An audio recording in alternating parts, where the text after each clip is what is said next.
à l'aube de 2025, une année cruciale pour l'avenir du Togo. Nathaniel Olympio, au nom du Front Touche pas à ma constitution, dresse un bilan sans concession des épreuves sociales, politiques et économiques qui ont marqué le pays. Il appelle les Togolais, de l'intérieur comme de la diaspora, à l'unité et à la mobilisation pour construire une nouvelle république basée sur la justice, la liberté et l'intérêt général. Lisez. Togolaises, Togolais, mes chers compatriotes sur le territoire national et dans la diaspora, à l'aube de cette année déterminante, 2025, je m'adresse à vous, au nom du Front Touche pas à ma constitution, avec gravité et une grande sincérité.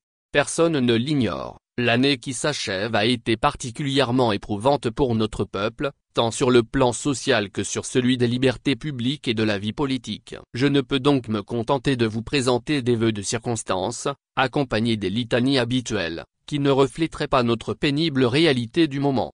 Sur le plan social, la précarité croissante de la population s'est généralisée. Elle s'est cruellement illustrée de manière singulière par la consommation de riz avarié, déversé sur un dépotoir à Lomé, sous les yeux de tous, y compris des pouvoirs publics. Personnellement, cet événement m'a fendu le cœur en 2024. Certains ont qualifié ce geste désespéré des Togolais d'inconscience ou de manque d'éducation. Je trouve cela à la fois injuste et cynique. Ce geste est, au contraire, un cri de désespoir qui nous interpelle tous. Il est le tragique résultat d'une détresse causée par la faim, elle-même engendrée par la cherté de la vie. Ce drame vient s'ajouter aux souffrances quotidiennes liées au manque d'eau potable et à l'indisponibilité de l'énergie électrique. Cette situation découle directement de la mauvaise gouvernance, qui entretient le cancer de la corruption tout en protégeant ses auteurs. Combien de temps infligera-t-on encore cela aux Togolais? Cette gouvernance désastreuse explique également les situations dramatiques dans les préfectures de la région des Savanes, où plus de 33% des jeunes sont au chômage et 76% de la population vit en dessous du seuil de pauvreté.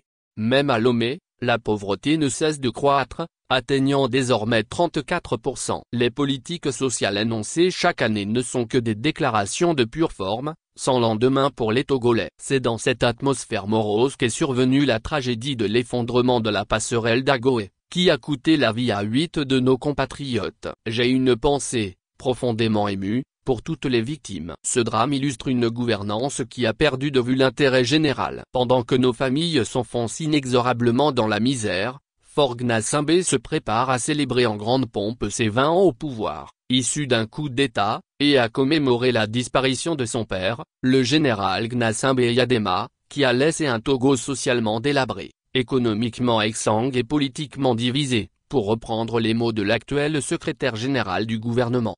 Sur le plan des libertés publiques, l'année écoulée a été marquée par une restriction sévère de l'espace civique. Les libertés de réunion et de manifestation ont été confisquées, et des violences physiques ont été infligées à des acteurs politiques et de la société civile, pour empêcher des rassemblements ou des conférences de presse. Le député sénégalais Guy Marius Sagna en a été victime à Lomé. Les médias, quant à eux, subissent une pression constante, entraînant une autocensure généralisée. Plusieurs journalistes courageux ont été privés d'antenne, emprisonnés ou contraints à l'exil. Même des jeunes mineurs ayant commenté le changement de constitution sur TikTok ont été arrêtés abusivement. Dans nos prisons, au moins 93 détenus politiques croupissent derrière les barreaux, malgré les décisions de la Cour de justice de la CEDEAO ordonnant leur libération. Cette injustice doit être réparée d'urgence, et nos compatriotes, à la fois héros et martyrs, doivent retrouver leur liberté. Sur le plan de la vie politique,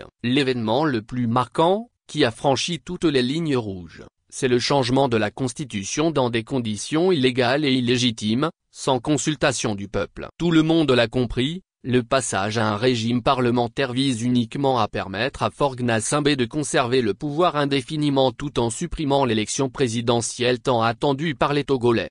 Mes chers compatriotes de l'intérieur et de la diaspora, malgré ce tableau sombre, l'espoir demeure, plus fort que jamais. Le Front Touche pas à ma constitution incarne cette aspiration collective à un Togo nouveau. Pour 2025, notre feuille de route est claire.